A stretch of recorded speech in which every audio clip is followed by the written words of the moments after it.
सुंदरवन जंगल में एक आम का बगीचा था। उस बगीचे के पीछे एक पक्की रोड थी, परंतु उस रोड पर कोई आता जाता नहीं था। कहा जाता था कि वहाँ पर एक भूतिया चिड़िया की आत्मा कुल्फियाँ बेचा करती है और जो कोई भी उसकी कुल्फियाँ लेता था वो भूतिया टूनी चिड़िया की आत्मा उनके पीछे पड़ जाती थी। ऐसे ही एक दिन गोलू और पिंकी नाम के दो बच्चे गर्मियों की छुट्टी में जंगल घूमने जाते हैं। दादी देखो, हम आपके पास आ गए। मेरे प्यारे बच्चे, इतने दिनों बाद आए हैं। चलो तुम दोनों को मैं जंगल घुमा कर लाती हूँ। इतना बोलकर बबली कबूतरी पिंकी और गोलू को घुमाने ले जाती है। दादी उन्हें आम का बगीचा, अपने खेत और पेड़ पौधे दिखाती है। तभी गोलू की नजर आम के बगीचे के पीछे वाली रोड पर पड़ती है। दादी, हम पक्के रास्ते से घर चलेंगे। वो जो आम के बगीचे के पीछे रोड है ना, उससे। नहीं बेटा, उस रास्ते से गलती से भी मत आना जाना। वो रास्ता सही नहीं है बेटा। पर क्यों दादी? बेटा, जंगल के कई पक्षियों ने वहाँ भूतिया चिड़िया की आत्मा को देखा है। मैंने भी यही सुना है कि वो चिड़िया की आत्मा जिस भी पक्षी से बात करती है वो उसी के साथ उसके घर में प्रवेश कर जाती है और उनके घर वालों को मार डालती है।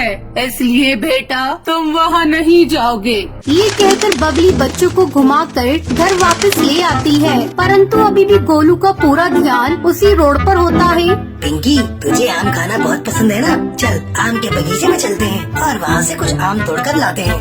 गोलू, तुझे दिख नहीं रहा है? रात होने वाली है और माँ ने मना किया है। अरे पागल, रात में ही तो हम सबकी नजरों से छुपकर आम तोड़ सकते हैं। रात में हमें कोई पकड़ भी नहीं पाएगा। इस बात को कहकर गोलू पिंकी को मना लेता है और दोनों भाई बहन आम के बगीचे में चले जाते हैं। गोलू कुछ आम तोड़कर पिंकी को देता है। अब चलते हैं, देख रात हो रही है। दादी और माँ हमारी राह देख रही होंगी ना गोलू? अच्छा ठीक है, हम इस पक्के रास्ते से जाते हैं। रोड से जाएंगे तो घर जल्दी पहुँच जाएंगे। पिंकी गोलू चिड़ा को काफी समझाती है, लेकिन वो उसकी एक नहीं सुनता। इतना बोलकर पिंकी वहाँ से चली जाती है और गोलू उसी पक्के रास्ते से जाता है। वहाँ उसे एक चिड़िया कुल्फी बेचते हुए दिखाई देती है। कुल्फी ले लो कुल्फी, रंग बिरंगी तरह तरह की स्वाद की कुल्फी, बादाम पिस्ता वाली कुल्फी। आओ बेटा, कुल्फी ले लो। कुल्फी देखकर गोलू के मन में लालच आ जाता है। वो भूतिया टूनी चिड़िया की आत्मा से बोलता है, क्या आप कल भी यहाँ पर रहेंगी? मैं आपसे कल आकर कुल्फी ले जाऊंगा। आज मैं पैसे लेकर नहीं आया। कोई बात नहीं बेटा, अगर तुम्हारे पास पैसे नहीं है तो तुम मुझसे ऐसे ही कुल्फी ले लो, और अगर कल यहाँ आ पाए तो तुम मुझे कल पैसे दे देना। अभी तुम ये कुल्फी ऐसे ही ले जाओ। और वैसे भी जो बच्चे बहुत प्यारे होते हैं, मैं उनसे पैसे नहीं लेती। मैं अपनी कुल्फी उन्हें फ्री में देती हूँ। सच में आप कितनी अच्छी हो। भूतिया टूनी चिड़िया की आत्मा गोलू को कुल्फी देकर वहाँ से गायब हो जाती है। मुझे तो पहले से ही पता था कोई भूतिया चिड़िया की आत्मा नहीं होती। वो आंटी कितनी अच्छी थी, उन्होंने मुझे फ्री में कुल्फी दे दी। गोलू कुल्फी खाते हुए घर पहुंच जाता है और पिंकी को सब बात बताने लगता है। तभी उन्हें उस भूतिया चिड़िया की आत्मा की आवाज़ सुनाई देती है। कुल्फी ले लो कुल्फी, रंग बिरंगी कुल्फी, बादाम पिस्ता वाली कुल्फी। पिंकी, ये तो उसी कुल्फी वाली की आवाज़ है जिससे मैंने ये कुल्फी खरीदी थी। पर वो यहाँ कैसे आ गई? वो दोनों अपनी छत पर जाते हैं। वहाँ भूतिया टूनी चिड़िया की आत्मा अपने असली रूप में कुल्फी बेच रही थी। आओ बच्चों, ये कुल्फी खा लो, बहुत ही स्वादिष्ट है। ये कहकर भूतिया टूनी चिड़िया की आत्मा पिंकी और गोलू को मारने वाली होती है। तभी घर का दरवाजा खुलता है। टुनटुनी और बबली कबूतरी हाथों में दुर्गा माता की मूर्ति लिए घर के अंदर आ रही थी। तभी वो भूतिया टूनी चिड़िया की आत्मा वहाँ से गायब हो जाती है।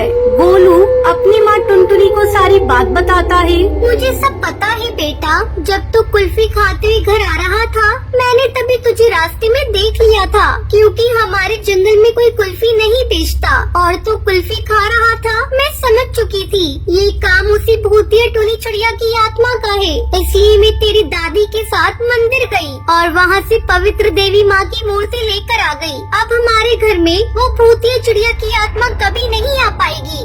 माँ, वो भूतिया टूनी चिड़िया की आत्मा कुल्फियाँ बेचकर पक्षियों के घरों में आती है। बेटा, आज से कई साल पहले उस रोड पर एक चिड़िया कुल्फी बेचा करती थी, परंतु उनके कुछ दुश्मनों से उसकी तरक्की नहीं देखी गई और उसकी कुल्फी में उन्होंने जहर मिला दिया। वो कुल्फी जब बच्चों ने खाई तो उनकी तबीयत खराब हो गई, कुछ की तो जान चली गई, जिसके बाद उन बच्चों के माता पिता ने उस चिड़िया को खूब मारा। वो बेचारी वहीं मर गई। बस तभी से वो जंगल वालों को तंग करती है। बेटा, इसलिए जंगल वालों ने उस रास्ते से आना जाना ही बंद कर दिया। पर आज भी वो भूतिया टूनी चिड़िया की आत्मा उसी जगह पर रात को अपनी कुल्फियाँ बेचती है। ये सुनकर गोलू को अपनी गलती का एहसास हो जाता है और वो अपनी माँ और दादी से माफी मांगता है। सुंदरवन के जंगल में टुनटुनी चिड़िया अपने पति कालू कौवे के साथ रहती थी। कालू कौवा जंगल में मजदूरी करता था। एक दिन वो काम से जल्दी घर लौट आया। क्या हुआ जी, आज आप इतनी जल्दी काम से क्यों लौट आए? कुछ हुआ है क्या? क्या बताऊं टुनटुनी, मैं जहाँ काम करता था वहाँ के मालिक ने कुछ मजदूरों को काम से निकाल दिया और उनमें से मैं एक हूँ। मुझे तो कुछ समझ नहीं आ रहा है, मैं तुम लोगों का पेट कैसे भरूंगा। तुम चिंता मत करो जी, कोई दूसरा काम मिल जाएगा। चलो आप हाथ मुंह धो लो, मैं तुम्हारे लिए भोजन परोसती हूँ। इस तरह कुछ दिन बीत जाते हैं, लेकिन कालू कौवे को कोई काम नहीं मिलता। वो रोज सुबह काम की तलाश में जाता और शाम होते ही खाली हाथ घर वापस आ जाता। इस तरह कई महीने गुजर गए। एक दिन टुनटुनी किसी काम से जा रही थी, तभी रास्ते में उसकी सहेली बबली कबूतरी मिलती है। अरे टुनटुनी, इतनी जल्दी में कहाँ जा रही है? घर में सब ठीक है ना? कहाँ कुछ भी ठीक नहीं है बबली कबूतरी। पति की नौकरी कई महीने पहले ही छूट गई है। अब तो खाने पीने के भी लाले पड़ गए हैं। कहीं कोई काम नहीं मिल रहा है। मन करता है जान दे दूं। मुझसे अब कालू कौवे की बेबसी नहीं देखी जाती। सुन टुनटुनी, तुझे तो पाव भाजी बनाने आती है ना? तू पाव भाजी बनाने का काम क्यों नहीं करती? और अभी जितने भी पैसे की जरूरत पड़ेगी वो तू मुझसे उधार ले लेना और वक्त आने पर लौटा देना। इसमें ज्यादा खर्चा भी नहीं आएगा और तुझे अच्छी आमदनी भी हो जाएगी। ये तो तुमने बहुत अच्छी बात कही बबली। मैं कल से ही पाव भाजी बनाकर जंगल में बेचने का काम शुरू करूँगी। फिर बबली कबूतरी टुनटुनी को पैसे देकर अपने घर चली जाती है। घर आते समय टुनटुनी चिड़िया बंटी कबूतर की दुकान से पाव भाजी बनाने का सामान लाती है। अगले दिन से ही जंगल में ठेले पर पाव भाजी बनाकर बेचना शुरू करती है। पाव भाजी ले लो, गर्मा गर्म पाव भाजी ले लो। एक बार खाओगे बार बार आओगी। पाव भाजी ले लो, आओ हरी तोती पाव भाजी खाकर देखो, बड़ा मजा आएगा। जल्दी टुनटुनी पाव भाजी बेचने वाली चिड़िया के नाम से जंगल में मशहूर हो जाती है। उसे पास वाले जंगल से भी बुलावा आने लगता है। एक रात जब टुनटुनी पास वाले जंगल में पाव भाजी बेचकर लौट रही थी, तभी उसे डरावनी आवाज सुनाई देती है। अरे ओ पाव भाजी वाली चिड़िया, तूने तो मुझे पाव भाजी खिलाई ही नहीं। चल जल्दी से मुझे पाव भाजी खिला। टुनटुनी जैसे ही पलटकर देखती है, वहाँ उसे एक भूतिया चिड़िया की आत्मा दिखाई देती है। उसे देखते ही टुनटुनी डर जाती है। आप कौन है? मुझे जाने दीजिए। मेरे घर वाले मेरा इंतजार कर रही होंगी। वैसे भी बहुत रात हो चुकी है। तू मुझे पाव भाजी खिलाए बगैर नहीं जा सकती। मैं इस जंगल की भूतिया चिड़िया की आत्मा टूनी हूँ। चल अब जल्दी से मुझे पाव भाजी बनाकर खिला। टुनटुनी चिड़िया भूतिया टूनी चिड़िया की आत्मा को पाव भाजी बनाकर खिला देती है। ये ले अपना इनाम, पाव का पैकेट। आगे से तू सभी पक्षियों को इस पाव के साथ ही अपनी भाजी खिलाएगी, वरना मैं तुझे जान से मार दूंगी और तुझे खा जाऊंगी। डरते डरते टुनटुनी पाव के पैकेट ले लेती है। अगले दिन से वो न चाहते हुए भी भूतिया टूनी चिड़िया की आत्मा के दिए हुए पाव को ही पक्षियों को खाने के लिए देती है। अब जो भी पक्षी टुनटुनी की पाव भाजी खाता, उसकी मौत हो जाती। आधी रात को जिसने भी टुनटुनी की पाव भाजी खाई होती, वो भूतिया टूनी चिड़िया की आत्मा उसका खून पी जाती, जिससे उनकी मौत हो जाती थी। जंगल में रोज रोज होने वाली मौत से जंगल के सभी पक्षी घबरा जाते हैं। पक्षी गुस्से में टुनटुनी के घर जाते हैं और उससे कहते हैं, टुनटुनी, आजकल तू ये कैसी पाव भाजी खिला रही है? जिसे भी तू पाव भाजी खिलाती है उसकी मौत हो जा रही है। कड़कनाथ सेठ छी, इसमें मेरी कोई गलती नहीं है। एक दिन मैं जंगल से पाव भाजी बेचकर वापस लौट रही थी, तभी एक भूतिया चिड़िया की आत्मा ने मुझे पकड़ लिया। उसने मुझसे पाव भाजी खाने को मांगी और ये पाव मुझे इनाम में दिए। आजकल मैं इसी पाव को अपनी बनाई हुई भाजी के साथ बेचती हूँ।